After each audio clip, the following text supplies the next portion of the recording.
Kaya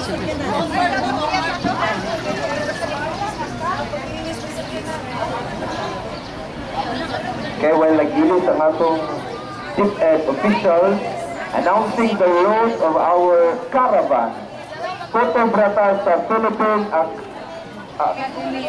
Professional Academy of the Philippines, Cotobrata Dito. Inigliko nila sa Toledo din ata manguyong. Mao na po ang ruta. All musicians, just sit back and relax first while our guests are still having their breakfast. So ay na lang po pagbalik kasi sa inyong sakyanan. Anak lang sa ko kay anyway, our weather is fair. Fair ba ni? Or is about to rain na? Fair pa ni ma'am, fair pa ni. Fair pa. Okay.